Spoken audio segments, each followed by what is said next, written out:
Welcome back, you two. Welcome back.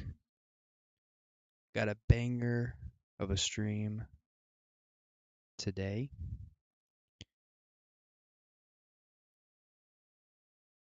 Of the game. How is New World in early 2024? Should you come back if you've played in the past? If you've never played before, is the game worth it? You may have seen a lot of people describing this as a dead game, especially recently. There has been a lot of negative discussion around New World, a lot of the current community for the game. I mean, if you just hop over to Reddit, you know, it is an absolute bundle of joy over here. It's time for us to admit that New World is eventually going to be shut down. Wow. However, I do believe that a lot of it is not completely unfounded. So today I'm going to be talking about my opinion on the game, somebody who's played the game for thousands of hours, almost every. I think that one of the biggest problems for the game that a lot of people don't realize is the fact that the combat is janky. Like, if you can't get the combat right in the game, and like your character constantly desyncs with other NPCs, because of the way that like the engine works, like the game just fundamentally doesn't work properly. Like that's the big thing. And there's like animations that hit you that you're not in. It's just bad. Every single update, made a lot of videos. I generally, you know, pay very close attention to New World as a content creator for the game. And you might be thinking, well, this guy's just going to be biased then. He's just going to tell us New World is great and that we just, you know, need to pay more money on the store and stuff and go watch his Twitch stream. No, honestly, we are going to be, you know, telling the truth here. I'm going to talk about the bad in New World. Good gosh, that was a bad lag. And, you know, the good and potentially things to look forward to as well. There is obviously going to be some degree of bias. I will acknowledge that as a New World content creator. But generally, there are quite a lot of gripes and things that I want to say about New World. Maybe some of this might make its way in front of One of the reasons why this stuff happened is also because New World server caps are killing the game. And they've been killing the game ever since the game came out. So New World has like a very low server cap and people can't play with each other across server. And I think that's caused by, in a lot of cases, the lag that the game has and the engine of the game. I don't really know exactly why this happens, but there were a lot of servers. Like whenever I started playing the game, I had to leave 3 separate servers because they died. And every time I left the server, I think servers are so small. Actually. They are so small. I had to pay like USD. I had to pay real money in order to move my character to a server that was playable. So like if I go to like let's say I'll go ahead and pull it up, New World database, and I take a look at this and I look at server status. Like if you are playing on this server right here that has 148 people on it, you are going to be having a very bad time. You're not going to be enjoying yourself playing the game because there's nobody to play with. But at that point, it's not really an MMO. And everybody was able to play together. Yeah, do like a mega server. You would see a lot less people that are quitting the game. Because what happens is that somebody thinks to themselves and they log on. Like this one only has 27 online players. How can you possibly have an MMO that only has 27 online players? Well, what ends up happening is that these people, they're playing and, oh, wow, this is so fun. This is great. I want to play New World again. They log on for the first time in 3 months and they see nobody in their city. And now their server's dead. Nobody's talking in trade chat. The marketplace is dead. There's no way to get a group. It's just fucking depressing. Like you log on and everybody is gone in your MMO. You have no friends. Your company is dead. Like everything is dead. So guess what happens? Well, then they leave. They're like, well, I don't want to play. Like, I guess this game's dead. I'm not going to try it out.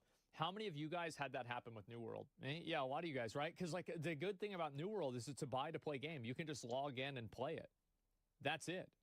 It's sad. But like this was a problem that existed in the game right from the beginning.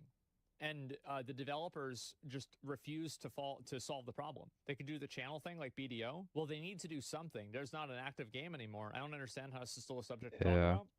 Well, there would be if everybody was in the same server because they could all play with each other. AGS, I think it's unlikely that it does. But either way, potentially you guys will find this video useful. You know, opinions of somebody who spends a lot of time every day talking to disgruntled, well, the community members, new players, old players, you know, kind of a little bit of everything. and give you guys a rundown on what I think about New World in 2024 so far. With that out of the way, I'm going to do the obligatory like and subscribe and all of that stuff. If you guys enjoy this content, it does, especially these days with the current way that New World is right now. Any likes, any comments, any subscriptions, subscribers, that all does help out. But with that being said, let's jump on into the video, shall we? So we're going to kick things off with talking about why are we doing this video now in 2024? For a lot of people, the concept of New World like being dead, the game being over, happened, you know, quite a while ago. It has sort of happened around this time where the game came out and then boom, nosedived into obscurity. There was no content in the game and the gameplay was bad. New World is a game that the more seriously you take the game, the less fun you're going to have. A lot of MMO players. Well, the answer is that after New World came out, and whilst it was a pretty shocking release, fun, you know, to have all those players kind of at the same time, and you had that new MMO experience, it was riddled with bugs, and a lot of people wrote... I had a lot of fun whenever the game first came out. I'm going to be honest. I loved it. ...off the game around that time. However, later on, basically a year after the game came out, they had the Brimstone Sands. I think I'm good over here. This was crazy. This was a massive free update. This was really, really cool. I don't think they get enough credit for this. It was kind of like an expansion, but it was free. And Fresh Start servers were basically an opportunity to join in and jump in again on a brand new server. Nobody could transfer over who was level 60, so it was kind of supposed to be even playing ground for everybody to... And this was also massively mismanaged because the Fresh Start servers started dying. And they didn't merge them or put them together or anything. So they just let the servers slowly bleed out, and then the Fresh Start players just stopped playing. That's what happened to my Fresh Start server. Hop in, and it turned out it was pretty successful. The game peaked at 137,000 concurrent. Yeah, like my server died. Back into the top 10 on Steam for the time, with a pretty significant increase to the overall player base. But as you can see, within a few months, Amazon had managed to throw it was huge. Actually. Like, it had a massive amount of growth, and it held that growth 62 for quite a while. But the reason why people didn't stick around is because it didn't have social systems that made the game fun to play with other people. Like, that's also another big issue. Your Fresh Start server was also locked at the split server population. Yeah, exactly. Like, it got locked. And, like, again, I think that a lot of the problem why New World had so many issues is because of, I would say gameplay is only like probably 70% of it, maybe 60% of it. And the other 40 or 30% are like structural problems. Like like the engine was crappy. And then also that the server, that like the servers were capped. Like those were a big problem, a much bigger problem than I think people make it out to be. Because, like, again, it's like you think about, like, MMOs are the best whenever it's easy to get into an MMO. It's not easy to get into an MMO whenever you log in and you have to pay money and you have to invest money to transfer your character just so you can play the game. Yeah, it's kind of annoying. All the way again, with some slight bumps here and there as they introduce this seasonal format where basically every 3 months there's a reasonably big update where they add in like a new dungeon, some new skins. Now we have a season pass as well, which is Battle Pass. But overall, you know, the player number is kind of declining pretty heftily and not really doing too much for most of 2023 until we get to the end of 2023 and around about that same time. That's whenever the expansion got announced and people came back in anticipation for the expansion. They released the Rise of the Angry Earth expansion. Now, this was a paid expansion. First time that they've done this. It also increased the level cap to 65, introduced mounts and a bunch of other features. It wasn't as popular, probably about half as popular. Yeah, we got about half the concurrent play numbers here. Because you had to pay for it. Still, I would say going... You also have to keep in mind that the reason why... So I keep eating. Let me just eat real quick. There was a massive Twitch event where, like, they paid streamers. I was one of them. I got paid to play New World in November 2022. It was fucking great. And so I got to play this game all the time, and they had a bunch of these people, like they had a massive marketing campaign. This is like multi-million-dollar marketing campaign to push New World, to get more people to come back and play the game. And you know what? It fucking worked. It worked. It went up higher than it did from the expansion. But the thing is that the content after that didn't really happen. There was no new stuff, and so people got away. You know, from as low as 20K back up to 77K, 166% gain of players is actually pretty solid. But unfortunately, history continues to repeat itself as now we are losing all those players again. Yeah. In fact, this time it's especially bad because the player spike wasn't really that big for the expansion because it was, I guess, paid. You know, that kind of limited the number of people that would jump in and give it a go again. We didn't really get that much of a boost. Well, this is what happens to like Twitch streamers. Have you guys ever seen like a Twitch streamer that gets like lower and lower viewers and then like their stream just ends up dying, right? And it's like basically you start circling the drain where it's like as soon as you start losing viewers, people realize that you're losing viewers, so they stop watching. And people assume that whenever you're losing viewers, it's because you're not entertaining anymore. So yeah, it's like I saw the Hassan thing. I'll even talk about that. It's actually a great example I can use. So I was going to talk about this more, but I'll just kind of bring it up right now. Is like Hassan, I looked like he apparently didn't get a lot of viewers for a stream or something like that. And he was really unhappy about it. And people were mad. And I've heard other people comment that like Hassan's viewership is going down. Like I've seen him at over 20K like multiple times. I'm not exactly sure why that happened or what that was or anything. I have no idea. But at the end of the day, as soon as people start seeing your viewership go down, they assume that you are boring and your streams suck now. And that's it. Is down a bunch from the start of the year. To be fair, a lot of people are because there's less people on Twitch right now. But yeah. Dude, what is hitting? The ripple effect? Yeah, exactly. And so like on Twitch, there's like Twitch has the same issue that MMOs do. Because like a lot of Twitch streams, the value that people get out of a Twitch stream is being part of a community. And so whenever the community is eroding, then people view that the game is eroding. And like, oh, the quality is eroding. It's not so good anymore. Hasana's worst takes? Well, what I'm saying is like there are other people that think he has the best takes. And the point is that a lot of the people that think he has the best takes, people will... The thing is that if somebody says Hassan has bad takes and Hassan has viewership that's going up, then it's like, well, apparently, you know, that's not true for a lot of people. But there creates a confirmation bias whenever you hear, oh, this guy has bad takes, and then the viewership is going down, nobody's watching anymore. And so that creates like, oh, yeah, I'm right. See, this proves it. You see what I'm saying? People are being weird in his Discord about him doing different things. He got justifiably mad about that. I don't even know who Hassan is. I don't know why Hassan was mad. I'm not defending or attacking him for that. I don't know who this guy is. I'm just using this as an example for why people view the community size as being valuable.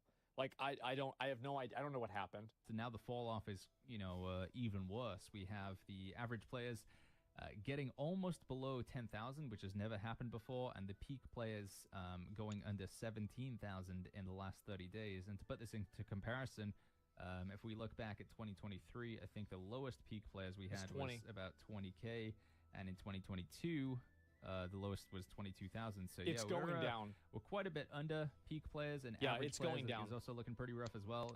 August of 2023 saw us go as low as 12,000 concurrent. July of 2022 saw us go as low as 13,000 concurrent. And potential spoilers, I hope that I'm wrong here, but I do think these numbers are going to continue to be red for quite some time. In fact, we're going to be waiting.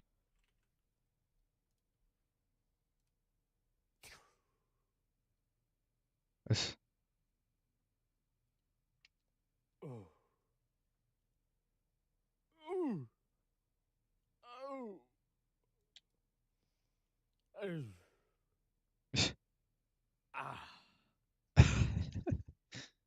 Oh, Asman. He's so funny. It's not good. I mean, it's not good. And I say this, by the way, I love New World. Yeah, it's a pretty cool game. 1,590 hours. 307 hours. I like the game. That's a corpse. It doesn't matter. I still love it. You have bad taste in video games? I guess so. But it's still my taste, and I certainly liked it a lot. What can I say? Game is fun for some time. Yeah, how many bots? I don't know. Around that same time again this year, you know, that's sort of September, October. If we go back over here, it's sort of October, November. It's sort of towards the end of each year where the game kind of makes a somewhat recovery in player numbers. But I do think it is going to be getting it's very a long low way until the end of the year. Yeah. Some people would probably say too low. I mean, if we take a look at the number of people playing on each server right now in New World, there's only a couple of servers here. I think we have Nick. It's like, why are these two servers not combined? Like 837, 552. Just put these two together that are on the same region. Just combine them right now. Just do it. Makes EU no Central. sense. Why are all three of these servers not combined? You add all these numbers together, and it's slightly more than 3,000. Yeah. Just combine the servers. They did. It doesn't matter, though. Oh, now they're doing it. Oh, okay. Well, what about a month after the game came out, and this was a problem? Like, they're doing it. It's like, oh, finally. Like, yeah, now we're actually doing it. It's too late. Like, that's the issue. The prices were super low. Oh, the ore prices? Yeah, because nobody else had anything to do. So people want to see other players in the actual game. Exactly. Yeah, characters could get corrupted. Yeah, I don't know. I mean, like, I'm glad that they're doing it. It's good that they're doing it. But, like, I think that a big reason why the game died is because of the fucking servers. It's not even because of the gameplay. It's because the fucking server. Whenever the expansion came out, were people able to make characters on my server? Because I remember there was some bullshit going on where yes, you were not able to transfer to Marama. It was locked. So I remember, because I think Jibu tried to make a character on there, and he couldn't do it. And the only reason I could transfer over is because my main character was on Marama. Like, and that was on the expansion. Saying the same thing over and over. Exactly, yeah. That's the reason. That's all there was to it. Nisa, Valhalla, and Lilith, which still all peak over 1,000 players at their sort of peak hours. Wow. We've got Lilith hauling in 1,347. Going it's down so small, man. Small numbers. Server, just over so crazy. Here. And then I think everything under there. Oh no, there are. It's a couple all about the servers, servers, man. Peak over it's 1,000. bad. If I move down to my server here on Barry, we peak at 620. They really need to do a mega server. Here, which is Makes no sense. Sutek. Man, these guys don't even get over 100 players.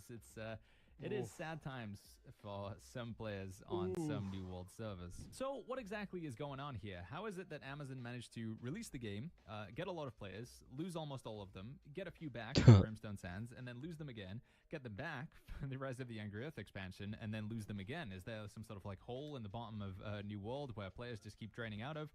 The answer is yes. It is called the end game, and it's basically non-existent. This can be demonstrated through Reddit, actually. If we take a look at Reddit here, we have several posts that I see on Reddit from time to time where it's new players coming in, and they say that they're enjoying the game, they've played other MMOs, they're playing New World, and they find it to be pretty fun, but they hear a lot of negative things about the game. Now, I've seen quite a few of these posts, and the negative that we're referring to is this is a new player here, and then we go to the other side where we have a veteran player, and they're saying, you know, it's time for us to admit that New World is going to be shut down, basically. So, you know, this is the polarity of New World. Recently, over the past sort of couple years, Amazon have been making a lot of concentrated effort to revise and you know, improve the leveling experience in New World. They've been adding lots of quality of life. They've been making the game... the new leveling experience was a lot better, and it improved the game in a tremendous way. It was great. But the problem is that making a game work doesn't really make a game better. It just makes the game what it should have been in the first place. Yeah, at the very beginning. Yeah. Smoother and easier to play, reducing bloat, making itemization easier, making getting to max gear score easier. The way I kind of like to talk about it as a metaphor is, imagine that you go to a hotel. You're going to stay a night or you're going to stay a week in a hotel, and the lobby, the entrance to the hotel it's nice, it's clean, it's shiny. The reception is good. You know the service is immaculate. Like, they're there straight away. They take your bags. You get into the elevator to the lift, and you go up to your room. That's all pretty smooth as well. And then you open your door into your room, and it's a little dank, dark box of depression. It smells... Sounds great. of we. There's no light switch, you know. It sounds just great. Devoid of any love, and that is there's kind no of New World's light. end game. Great. You spend this time leveling up and having a pretty fun time. You know that you go around the map, and the game looks beautiful. It does. Mounts now make it easier to move around. It's when you get to end game, you just end up with not a lot to do. We have expeditions, so if we go here, this is basically all of. Well, the gameplay for expeditions sucks. Like, it just sucks. Tanking sucks. You're just getting hit and like knocked down constantly. It just sucks. Like, that's all there is to it. And why does it suck? I think the big reason why is because of the desync the game has. That, like, whatever the problem is with Lumberyard, which is their engine, I don't know what this problem is, but I do know that it's a problem. I will get hit and my character will go like this. Whoop. It's been like that ever since the first preview event of the game. If that happens to a new player, they're going to think to themselves, this game is bad. Especially whenever they get killed by it. They fix that? I mean, I don't know. I mean, last time I checked, they didn't. World's Endgame summed up in this screen right here. We have expeditions and mutated expeditions. You basically don't do normal expeditions. You just do the mutated version because the normal version is super easy. You'll do them for some quests and that's it. Elite Trials is the Sandworm. Now, the funny thing about this is a piece of content that they introduced in Season 2, which was sort of in the summer of 2023. After that, they did Season 3, which was the expansion, and they made this content defunct because it gives you items of a previous gear score. 700 is now the max. This was when 620. Yeah, and the Sandworm, I think, is still pretty hard. The only reason why people did it was for, like, dark matter, I think, which was, like, the upgrade material in the game. 5 gear score was the max. Now, in my opinion, it would maybe take them like a week or two to update the loot table, but they just don't seem to want to do that. So despite spending a lot of time and effort making this content, you know, polishing up the lobby, they then just leave it to, I don't know, decay. It's not doing anything, which is very strange. And like I say, Mutated Expeditions, we do have the cross-server capabilities these days, so you know, if you don't have a group for a dungeon, you can... Well, like, even though they have the cross-server now, they didn't have it for over 2 years. And this is what happens, is, like, for every single week that you don't have it, the game loses. The game is bad. And also, like, for example, the gem system is terrible. Why do you have to delete your gems after you equip them? Like, having to put new gems into your gear in order to do, like, a mutated expedition... But each expedition has different mutations and different... Because, like, so this is basically the way the game works, right? Is that you want to have your gems in that give you resistance from an element that the mobs do in the expedition. And whenever I played, I'm not sure if this is still the case, but there were 2 expeditions or 3 expeditions that were active at a time. And each expedition had a different element that you were vulnerable to. So, or the different element the mobs did. So, like, for example, if you would go into Lazarus Instrumentality Expedition, it would do lightning damage. But then, if you did Tempest Heart, it did fire damage. So, if you wanted to go do Lazarus and then do Tempest Heart, you have to now go and buy a full set of gems for Lazarus, and then you have to replace the gems that were currently in there, and then you have to use gems for the fucking Tempest Heart. So then you delete the Lazarus gems. And that's only to do 2 dungeons, if you feel like it, right? It's annoying. Like, I don't know how they thought this was, it's just, like, what the fuck? Like, why would you do this? Sounds ridiculous. It is ridiculous. Luckily, that is all changed. Wait, it is? I haven't played in a long time. It's not? I mean, yeah. So you still want to use all the gems for... Yeah, okay. Log in and check. I don't want to log in. It'll probably make me do an update. I don't want to log in. It's less complicated, but it's the same. Yeah. They got rid of resistances? No, they didn't. They got rid of ward, but they did not get rid of resistances. So you take less damage from corrupted mobs, but you take the same amount of damage from fire. Just hit the random button, tell it whether you're playing tank healer or DPS. Two separate things. Hit the Q button, and that's it. You're queued for everything. For difficulty 1 and difficulty 2, and it will find you players from other servers for the mutated expedition queue. So they've done a good job with that. And then we also have, from PvP, we have 3v3 Arena. Sadly, the queue for this doesn't really pop because it's not cross-server, so you only queue with people on your server. Oh, that sucks. That's so stupid. And as we talked about, if you're on a server like Sutek, you have basically nobody to play with. You're not going to play this game. There's no cross-server capability. It just ain't happening, quite frankly, on a lot of New World servers. And then we have Outpost Rush over here. Outpost Rush, often considered one of the most replayable, probably the most popular format of PvP in New World. There's a good chance that if you go to the New World Twitch directory, probably like 90% of the streamers playing New World are going to be playing Outpost Rush because there's effectively nothing else to do. And this has been the case in New World for a very long time. It's kind of sad. Effectively released with Outpost Rush. It came out. It wasn't fully working when New World came out. No, it wasn't. But we had Outpost Rush within the sort of first few months. I think I got to like level 30. We had Mutated Expeditions. And that's kind of level 30, and then I just stopped. And that's because like the beginning of the game was so like very repetitive. The questing sucked. Definitely was not fun. Yeah. And they don't so I didn't make it very far in the beginning. Implement it for 3v3 Arena either. So this is what I'm trying to say, in that as a player in New World, your first 100 hours of the game are going to be really, really good. I would say for most people, you're going. I think that the new player experience for me? World is it's actually really fun. Like at least when I first the game maybe now really strong. Maybe now it's better. That's why so many people were excited about it from the beta, is because nobody played it all the way through. And then as time goes on, as you get higher level, then it becomes problematic.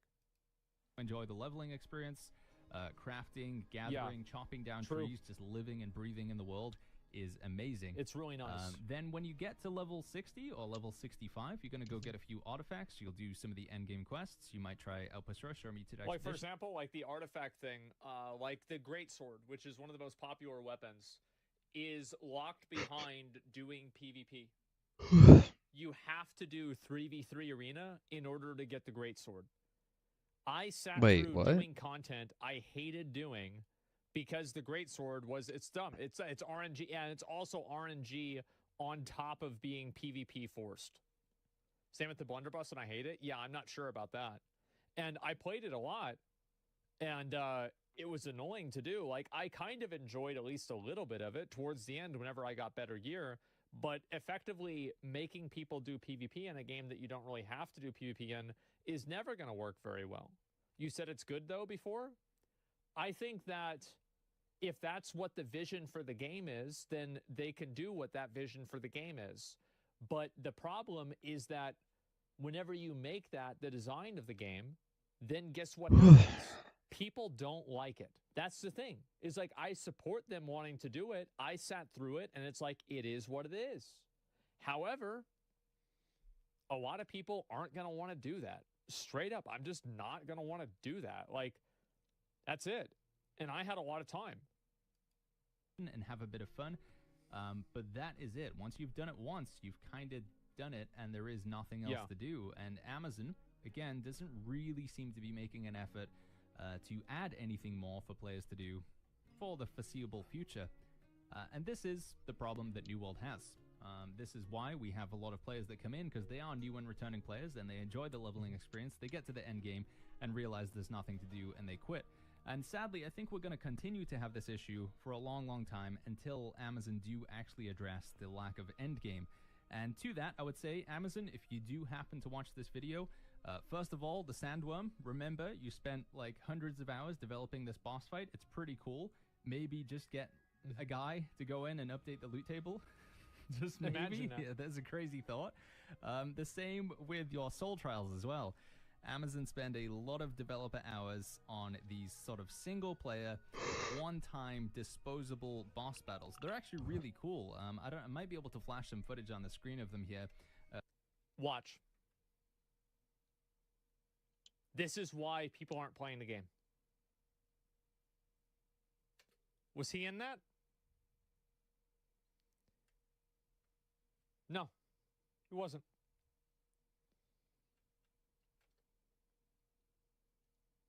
You clearly see the indicator. The indicator is right there.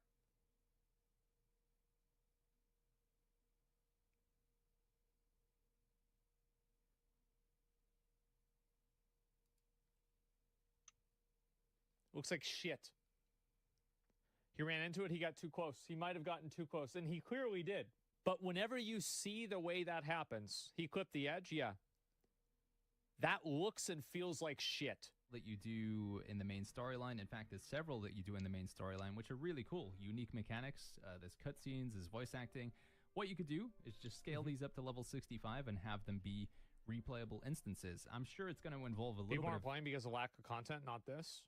I think that you dramatically underestimate the amount of people that are put off by janky game design. Technical work, but at the same time, I think rather than needing to design brand new boss fights, you could just take some of the existing content in the game, which is fairly well developed. What are you doing, bro? It's from the main storyline, aka the best part of the game, and just copy that over into endgame. I think copy-pasting some old content as opposed to just having no content, in my opinion, that's a little bit of a He's right.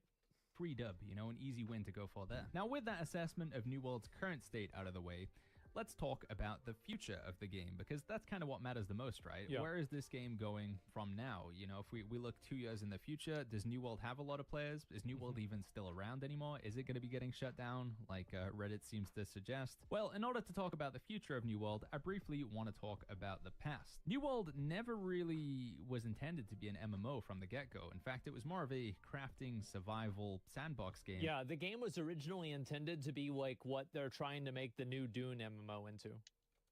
In its alpha state. You can see a little bit of footage here on the screen.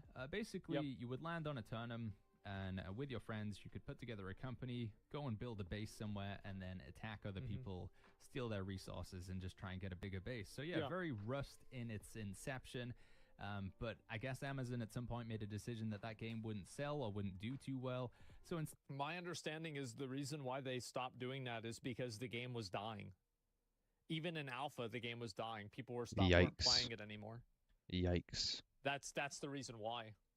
Instead, they pivoted and made an MMORPG, but without really having any of the fundamentals or foundations for an MMORPG in the game, other than, you know, just the combat and the overall audio-visual. There was no NPCs, there was no dungeons, there was no instance game modes or anything like that. On top of that, New World was also being built on a sort of brand new game engine. It was a heavily modified version of the Cry engine called Lumberyard, which has now been modified even more so into the Azoth engine.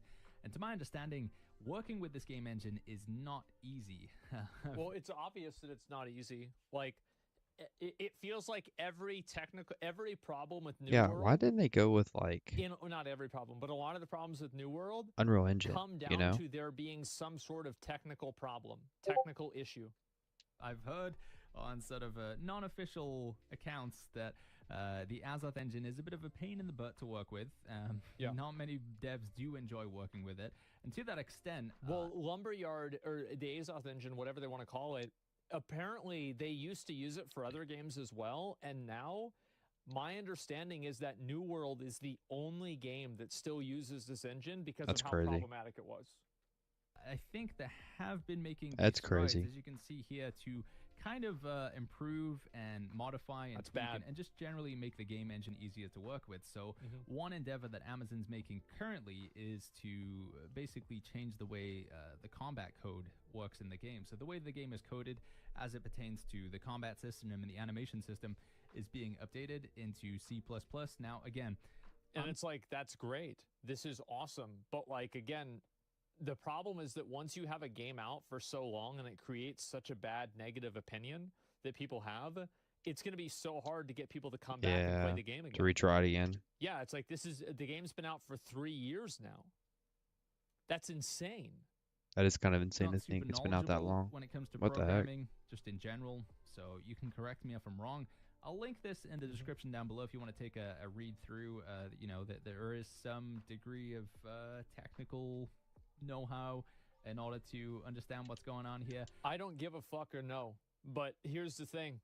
The game's janky, and if it wasn't janky, it would be better. Like, that's it. I don't give a fuck, like, whether it's C++, HTML, JavaScript, Lumberyard, or Unreal. It doesn't matter what the numbers are, what's behind the scenes. it's not working, and that's the problem. But my understanding is that this is a step for Amazon to make the game easier to develop and iterate upon going forward, and hopefully also easier to find bugs and fix them as well. As right now, you know, you basically get your boss that comes into the room and is like, hey, I want you to tweak this number with the ice gauntlet, and then they open up the drawer where the ice gauntlet's supposed to be, and it's just filled with, you know, styrofoam, bullshit, little bits of pasta, paper clips, you know, torn up Lego pieces. It's just like all kinds of junk in there that shouldn't be in there, but that is just the code for New World. It's kind of a nightmare to work with. So with this change to the code, it maybe looks positive for New World in the future. Now, I know a lot of people are going to say you're being very optimistic here, Baggins, and you're right. But I do have hopes that this is going to make the game smoother going forward and allow them to develop. It's good that they're doing it. It's good. But I don't think this is really going to fix or save the game.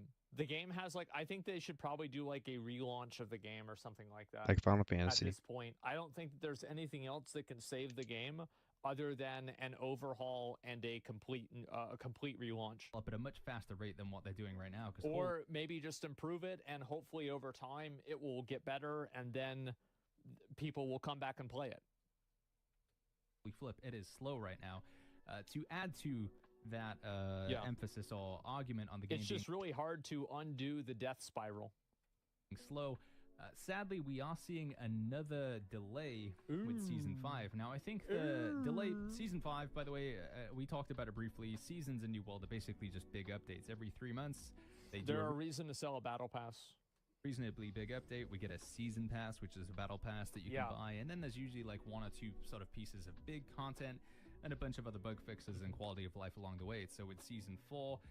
we got a new dungeon called the Winter Rune Forge, and they added in, you know, a sort of storyline that you could do one time with Season 4. Yeah. And we got a bunch of new artifacts, which are like, you know, kind of special legendary weapons as well that came along. But anyway, Season 5 was slated to be on the 12th of March, which at time of recording, this would have been tomorrow. However, it's been delayed, and they haven't even given a date as when it's delayed to. Now, most likely the delay is because of their sort of reworked combat that they're doing, so they talk about artifacts here, but I think this is, you know, changing the code is a pretty big deal, and it is going to cause probably issues in the get-go, but in the long run, this could be pretty positive for New World. Another positive indicator for the future of New World, or negative depending on how you look at it, is the release of the game onto console. Now, to be fair... That was getting released on console? Should have happened 2 years ago. Shoulda, woulda, but it didn't. It's crazy. Like, New World is a game that has 3 buttons. You could play this game almost with a garage door opener.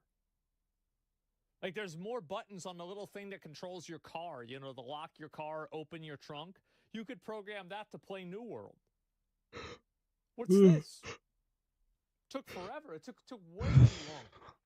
Amazon have never outwardly stated, they've never said like, hey, we're releasing the game onto Xbox and PlayStation on this date. But there is a lot of evidence to suggest that this is what they are gearing up for. Sure. Case in point right now, we have an article which was released at the end of February talking about controller support. So this is a feature that's coming in Season 5 as well.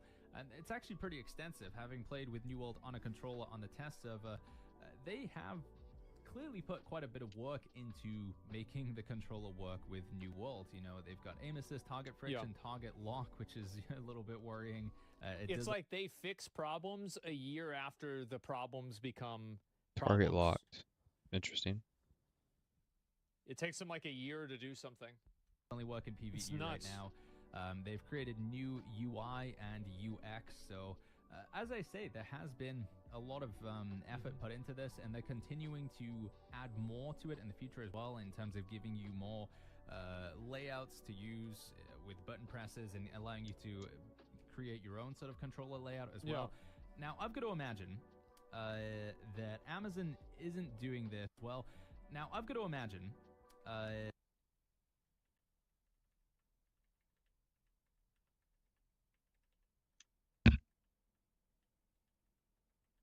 It did hit him. Okay. That's fair. But this is another thing that New World has.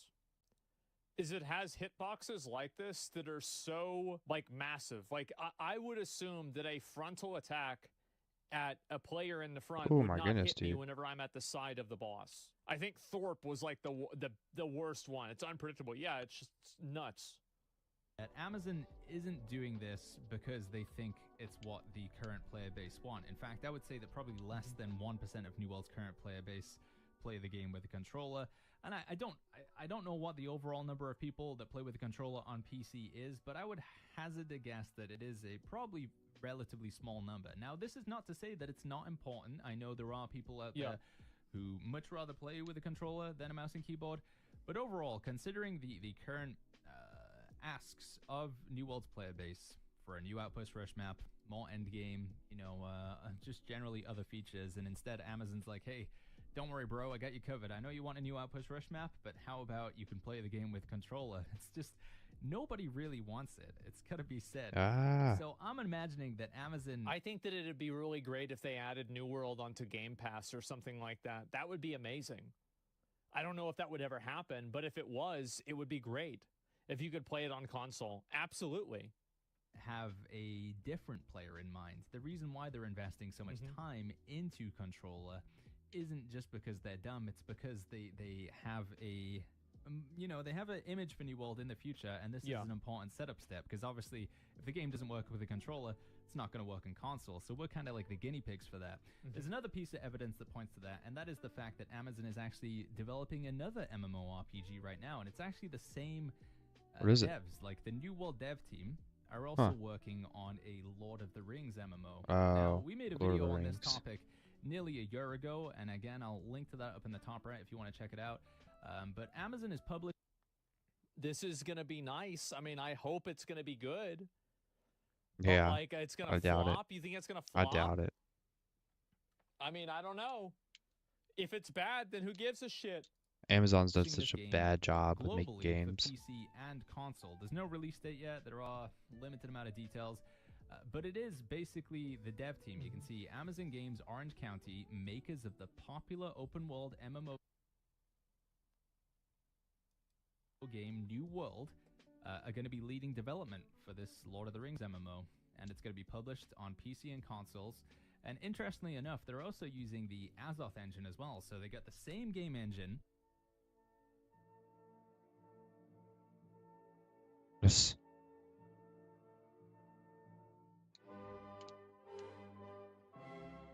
I hope it's good. I do. I really hope it's good. I hope the game is good. Doubt it. Not gonna hold my breath. I hope the game's good. Making a new MMO that's going to be published on console. I would hazard a guess that they would probably want to publish their old MMO on console first, kind of just to see how it goes and to sort of iron out the kinks before they, splash their big Lord of the Rings money, because that there was a lot of money spent on this deal, getting this. They probably spent a lot of money on New World too. I'm pretty sure they want to make it go well. They want to do well. Another piece of evidence that would support the game coming to console is money.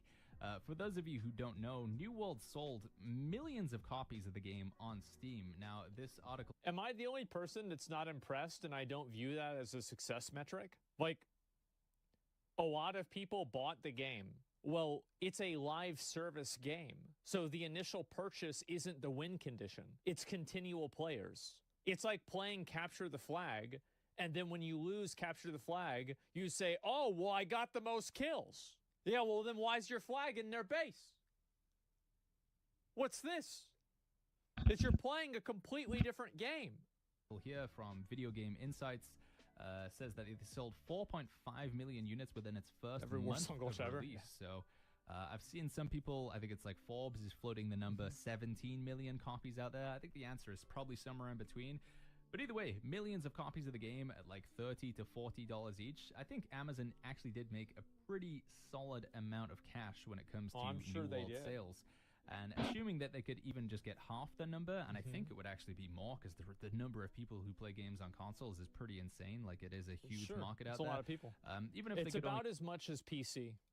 Get half the numbers that they sold on Steam on console, I think they would consider it profitable as well. So the fact that they're Lord of the Rings MMO is, you know, they want to publish that on console. The fact that they're investing so much time into controller support, and the fact that it would probably make them like quite a lot of money. For me, those are all quite clear indicators that this game is coming to console. And it would also support, you know, or it's also supported by evidence. Yeah, it's coming to console. Of the fact that there's very little going on in the game right now. I do believe that Amazon's current initiative is to kind of ignore the current state of the game and instead focus on the game for console. Now, hopefully, that's going to coincide with a fairly big update. We're probably going to be looking around that same time as we were in 2023 and 2022, you know, towards the end of the year. It's that sort of annual release where we get the Brimstone Sands, we get the Rise of the Angry Earth, and this time we're going to get console, probably with something else as well. Now, I could be completely wrong with this. This sort of end of the video is speculation here, but I'd be interested to hear what you guys think in the comments down below. Am I just completely deluded? Is New World gone? Would the console release be... Nobody looks at this graph and says, oh,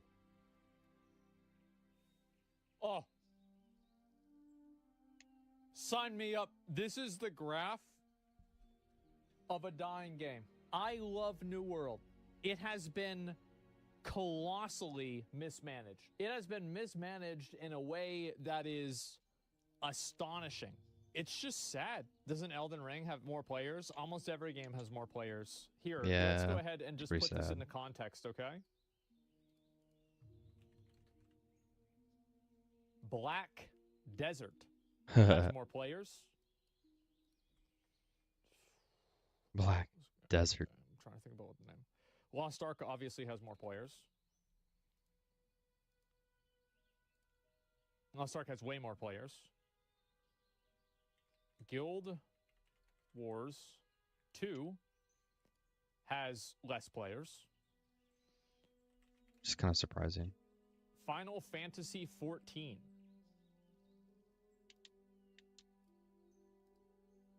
Even Final Fantasy 14, a game that's not even popular on Steam, has more than twice as many players as New World does.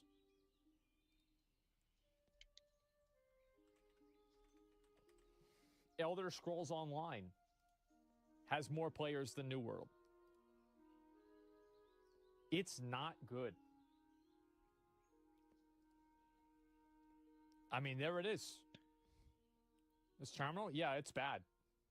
Be successful. I've got to imagine that if we took this version of the game that we have right now in 2024 with the quality of life features, you know, fast travel is actually attainable. We have mounts. We have cross-server queuing. We have 3v3 arena, although nobody really queues for it. If we took all these features and dropped them back in 2021, that player base of, you know, 900,000 concurrent, it would drop down, but it wouldn't drop down as rapidly. And I think, like I say, a release on console, the game is close to being pretty good.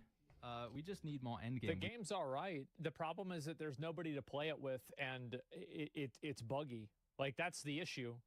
And there's like nothing for like casual players to do in the end game that feels good. Like, again, like if you look at the combat, like let me finish the video, then I'll talk about it. World. So fingers crossed that they have the ability to implement that whilst also implementing it to console. If they're just going to drop it onto console just to get the sales and then focus on the Lord of the Rings MMO, I think that is also a likely outcome, a bit pessimistic. But either way, it means that the game isn't going to get shut down for probably another year.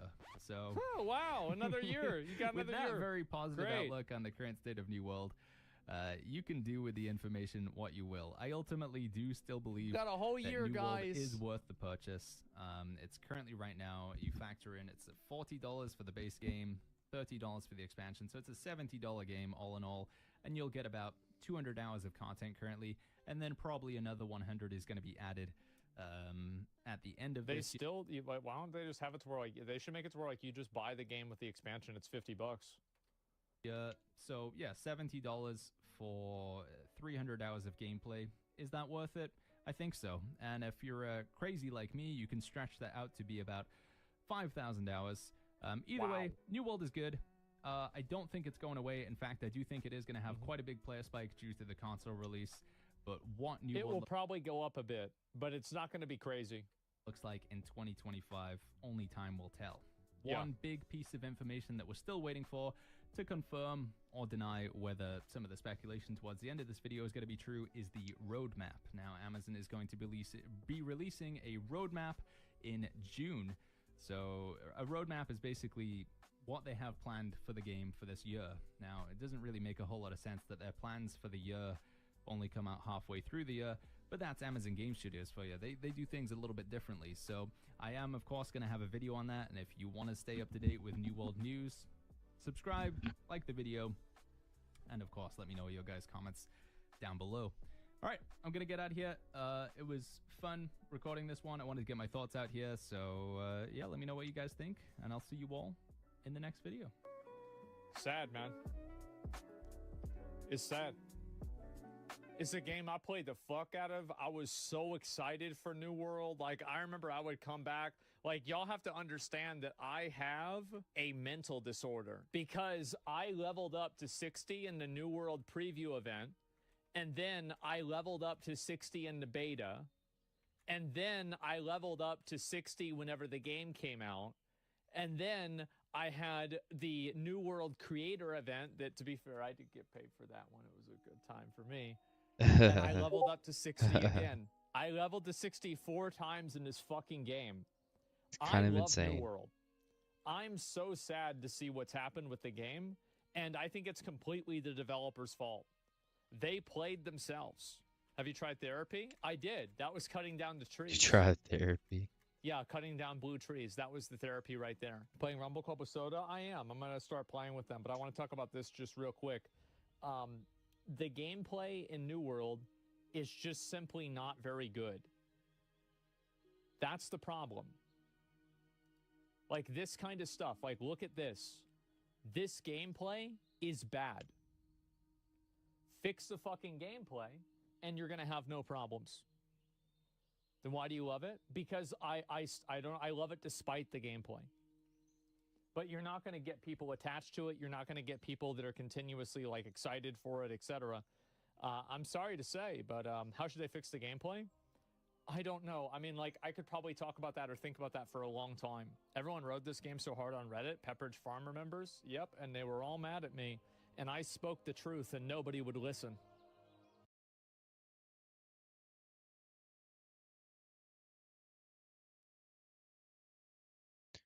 Well, that was a good video. The fake blindfold speedrun that fooled everyone, including me. People have wanted me to watch this for a while. It's time. Here we go. Hello, you absolute legends. Last month, the streamer known as Queen Pwnsalot pretended to beat the dragon Alatreon wearing a blindfold. This garnered her quite a lot of attention, but when people experienced with the game she was playing and those experienced in blindfold speedrunning saw her video, they realized immediately it was fake. Unfortunately, Queen Pwnsalot's effort of faking a blindfolded run was extremely poor. Not only was she using strategies that are just flat out impossible to use while blind, but the blindfold she was using was so thin and obviously fake. Even you can see, like... See through. You know, like right there, you can see through it, Even we, the viewers, could see straight through it. Soon enough, people were making videos calling out her fake run, and Queen Pwnsalot was beginning to get quite a lot of negative attention. As it turns out, the public doesn't appreciate liars and people who try to fake gaming accomplishments for clout. After receiving backlash, Queen Pwnsalot fought back, announcing that she was going to do another blindfolded run of the Dragon Alatreon, but this time with more proof. On the 14th of February, she went live, and she was stacked to the gills with ironclad anti-cheat measurements. This time she wore a genuine blindfold. She had a hand cam. She had input display. She had paper covering up her monitors, and she was live. Surely there was absolutely no way she could cheat. And that's certainly what I thought. But the video is 1 minute in. Surely. With all of this in place, she did it again. She beat the Dragon Alatreon in front of hundreds of people. She was so convincing that it seemed like everyone now believed she was legit. But anyway, it looks like the Alatreon blindfold deal was actually real. It did actually happen. Maybe we got it wrong. Maybe Queen Pwnsalot was just more gifted than everyone else. And she could really do things blindfolded that no one else could. Of course. Or maybe, just maybe, she just That's cheated funny. again. Oh, no. How. Honestly, when I first saw her new successful attempt, I didn't know how she Dude, what is did going it, on? but I did know two things. One, her gameplay was impossible to do blind. And two, people always underestimate the autistic power of speedrunners. I was committed to finding out how this was. That's true. Like, I've watched Mario 64 speedrun videos. That's definitely true. Was done. I envisioned sophisticated cheating methods that would be impossible to detect. I figured that whatever Queen Ponsalot did must be pretty genius to fool everyone so easily. For 3 days, it sounds AI. Her video. I worked with experts to clarify game mechanics. I spoke with programmers to see if we could replicate her run using advanced software. But It doesn't sound AI. Nowhere. And then, sounds like after AI. 72 hours of running into dead ends, I finally saw it. I noticed that Queen Ponsalot did something that gave everything away. The curtain was lifted, and the magician had exposed her secrets. What? I had the smoking gun, and within 20 minutes of seeing Queen Ponsalot do this one thing, we knew exactly how she did it, and we had the proof. What? As it turns out, I was on the wrong track the entire time. I thought the method she used must have been smart because no one detected it. But in the end, it turned out to be the simplest and dumbest method I could have imagined. It's probably see-through. I'm going to tell you exactly how Queen Ponsalot faked her most recent blindfolded takedown of the dragon Elatreon. And I guarantee that you'll be shocked at just how many things she did to try and fool you. It's probably see-through. As I said, dude, I am now more impressed that she faked it than she did it. Am I crazy? Really hope you enjoy. Yeah. That's Legends, nuts. let's be honest. If you're watching my channel, it's because you are a gigantic nerd. Yeah. I'm a huge nerd. True. You're a huge nerd. That's just the way it is. And Wow. as nerds, there is nothing His more face or does fulfilling not than having match a really his good voice. gaming PC, Like, which is why you should invest okay, in he PCs is from not today's AI. sponsor, Starforge Systems. He is not Starforge AI. makes things We have super solved easy, that. especially for people like me who don't know how So or just true. don't want to build their own PC. Yep. They offer amazing pre-built Absolutely. PCs at all different price points. So if you go in with a certain budget, you know you're going to get the best you can for your money. Starforge PCs are used by tons of your favorite creators, including myself. They are built by hand in Austin, Texas by experienced builders. They look beautiful and they run smoothly. Plus, they are reliable, coming with a full 2-year parts and labor warranty. I rely on my PC for absolutely everything, including this YouTube channel. My standards are extremely high. I need something powerful and I need something quiet. And the PC I got from Starforge Systems, his voice. literally everything I could He have asked sounds for. so like Get yourself a automated. PC you deserve. The link to Starforge Systems will be in the description. How about Go that? and check out their PCs. Not gonna lie, I would have thought he was those AI. PCs were really good. In my previous video, we looked at Queen Ponsalot's earlier blindfolded runs, where she used a really thin, transparent sheet of material to cover her eyes and pretended that she couldn't see. In this case, it was so easy to debunk because everyone can just use their own eyes and see that her blindfold was fake. As far as her gameplay was concerned, it's also really obvious that she can see as well. She claims to use the audio to know exactly where the monster is, but years of blindfolded competition tells us that this is impossible. I also highlighted that beyond knowing where the monster is, it's also impossible to detect whether you are looking up or down. So if you see a blindfolded player using their mouse to look up or down, you know they can see. In her latest attempt, we see all of those impossible gameplay mechanics in action once again, and in some cases, it's even worse. She will access the menu in order to use items and mess up with her camera, and then immediately and perfectly fix it. She even does this when the dragon is not making any sounds at all, so there is quite literally no audio cue, like in this example.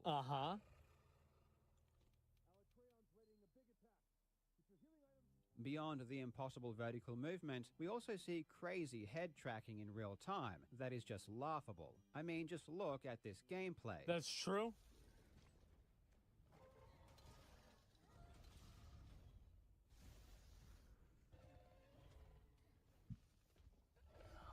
Yeah.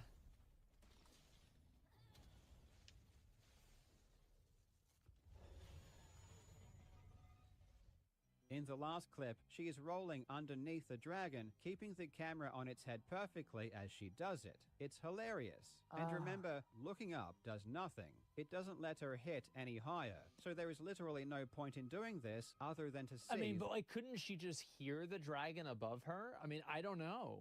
...the head, which makes no sense if you're blindfolded. All of this seems very confusing because she appears to be wearing a proper blindfold. Yeah. So and as I mentioned before, her monitors are even covered up with paper, meaning that she can't see them anyway. Right. This led me to consider other ways she might be playing without seeing.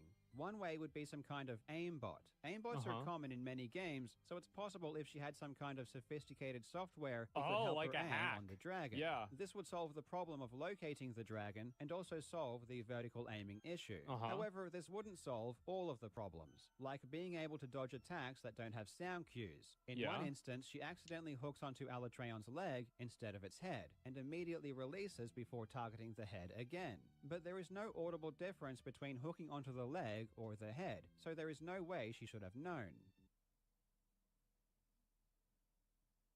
That's a very good point. Carl brings up a very good point. Dude, who cares? Like, really, at the end of the day, like, who cares? In order to solve issues like this, I theorized that maybe someone was talking to her and giving like, unless her you like see the person in Discord, real time, like, you can't trust anything on the software, internet. You might be able to play like this without like, sight. there's no way. I reached out to Monster Hunter World expert TSC, who actually developed the first known aimbot of the game. According to him, if she was using an aimbot to achieve this effect, it would require software far more sophisticated than anyone in the community currently possesses. It seems unlikely that this was the method. The most common theory I saw online was that she was using pre-recorded gameplay. Right. Maybe she beat Alatreon earlier and just played that gameplay footage during her live But then stream. what about Something like this has been done before. I even made a video about a speedrunner who cheated by using a pre-recorded run during a live charity marathon. However, idiot. I didn't believe this was the case. Queen Ponzelot had 2 cameras and they were both completely in sync. I studied her mouse movements and they always seemed to match what was going on in the game. And so did her keyboard inputs. Her mouse sensitivity was very high, so a lot of movements are hard to see, but I couldn't see any discrepancies. Like that's what I was looking for whenever I first watched this, and it's like it's the buttons were about the exact same, right? The W and the D right there, the W and the D. Like I feel like it was very, very close. Yeah. That was the first thing I thought of. She was actually playing.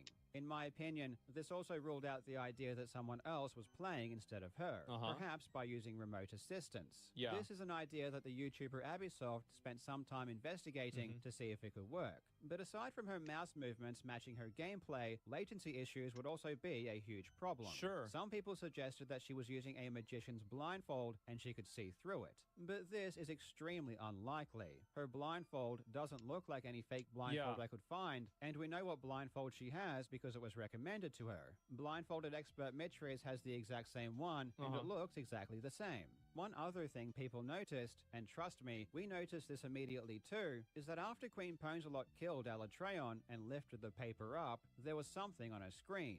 And it seemed like she noticed this and moved the paper back down to try and hide it. I pause it. What is on the screen? And what is on the thing? Is Monster Hunter on her screen? And then watch what happens. She puts it back down to cover. She's quickly trying to hide it. And then the game comes back up on screen. This is the Windows Start menu, and the reason it appeared is because she hit the Windows key. In fact, she hits the Windows key multiple times throughout her blindfolded attempts. This bugged the hell out of us, and we had no idea why she was doing it. Could this have something to do with how she was faking her gameplay? The Windows key. How did that have anything to do? Yeah, what the fuck? At seemingly random times, she would hit the Windows key, which would tab her out of the game. This caused her inputs to stop working. She would then need to hit the escape key to try and get back into the game. Watch this clip where she hits the Windows key and then spends 10 seconds trying to get the game to work again.